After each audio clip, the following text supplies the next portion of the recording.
Hello and welcome. My name is Craig Guymon. Now that we've deployed an agent to a Mac system, let's go ahead and try collecting data from an endpoint, in this case a Windows system.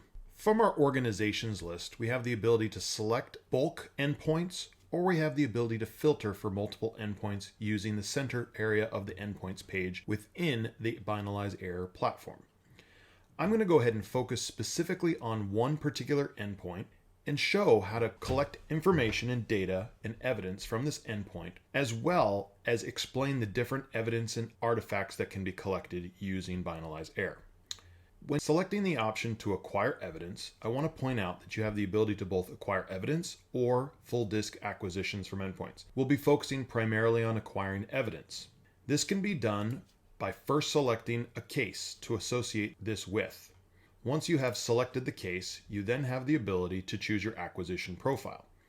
I'll be pre-selecting an acquisition profile that comes with Binalyze Error called the Compromise Assessment Collection. However, you have the ability to also create your own. We'll be showing this in just a few seconds after I've kicked off this collection. I'll choose Compromise Assessment and I'll go ahead and click on Start, at which point we'll go ahead and describe some of the other artifacts allowed to be collected with the Binalyze Error platform, as well as the drone capability. So while pressing Start, and while that runs in the background, I'll go through the creation of an acquisition profile so that I can explain the different types of artifacts that can be collected with Binalyze Error. I'm not going to actually create an acquisition profile, but instead go ahead and just go over the different types of evidence that can be collected. This includes all of the major system information that can be retrieved from a Windows system, including things like the clipboard, the driver list, the recycle bin, the crash dump log, as well as a shadow copy as a CSV, and things like downloaded files information or USB storage history information. Additionally, you can collect the master boot record or the volume information from a system, or you can get a RAM capture from an endpoint as well as the hyperfill. All of the major browsers can be collected, master file table from an NTFS volume information. You can collect the MFT as a CSV or as the mirror, the $log file, and the USN journal information can be collected. All of the major registry hives can also be collected, allowing you to get insights into how the system is being used. For example, being able to identify the Internet Explorer typed paths or the first folders or recent docs. Additionally, you have the ability to also collect information from network data, including the DNS cache, UDP table, TCP table, and the IPv routes table, as well as the host information. Event logs being a key part of incident response cases, you are able to collect EVT and EVTX files and parse them out as records. The Windows Management Instrumentation information is also able to be collected, along with process execution elements such as your prefetch files, the SRUM or System Resource Usage Monitor, and the Amcache data. The Other Evidences category also allows you to collect jump lists, link files, superfetch, PowerShell logs, as well as your thumb cache and your RDP cache files. This is just the beginning of the types of evidence that can be collected, and it's expanded upon in the artifact list, which is more server or application specific. This allows you to get things like your Apache logs, your IIS logs, or other server specific logs that are important for SOC analysts to be able to retrieve quickly. You also have specific Microsoft application logs that can also be collected, as well as communication data from tools like AnyDesk, LogMeIn, Microsoft Mail, and Skype.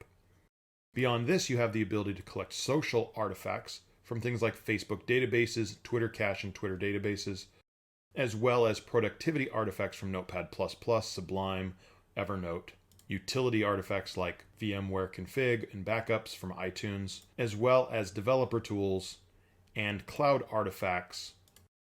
And maybe most importantly in this list is the ability to collect things like antivirus logs to complete your investigation. In order to have the clearest possible view of what's going on in a system, having insight into what's going on in the antivirus logs could be very, very useful. In addition to that, things like your Carbon Black logs, or even your F-Secure and McAfee and Malwarebytes logs, as well as Sentinel-1 log if necessary. This is a list that we add to quite regularly, so if there's something that you would like us to add, by all means let us know and we're happy to look into it. I also want to point out that if it's not in that list today, you also have the ability to use something called custom content profiles, which allows you to add a variety of different paths or file types that you want to collect from an endpoint system or a series of endpoint systems. So in this example, we're using all users' documents, but I could come in and I could edit this, and I could say I wanted to get all Excel spreadsheets, or I could get all macro-enabled spreadsheets, and I could just continue adding different file paths using wildcards and pathing for the specific operating system that I am targeting. So in this case, I'm using backslashes instead of forward slashes because this is a Windows collection. Had I been collecting from a Mac or a Linux system, I would be using the forward slash. This is quite a flexible capability. And then the collection capabilities are rounded out by the ability to collect network information such as NetFlow data, TCP and UDP connection information to CSV files, or full payload PCAP files that can also be collected up to a period of 60 minutes. Now let's go back to our collection and let's see exactly what's happening in the task list. And you can see that it's now processed all the information from that compromise assessment collection, and it's now analyzing it using Drone. Let's talk just a few minutes about Drone before concluding this section of the video. When collecting information, in addition to selecting the case, the acquisition profile, and your options, you also have the ability to use Drone keywords, which will apply to your search and apply to the report later on. So if I want to look for terms like Neil Stevenson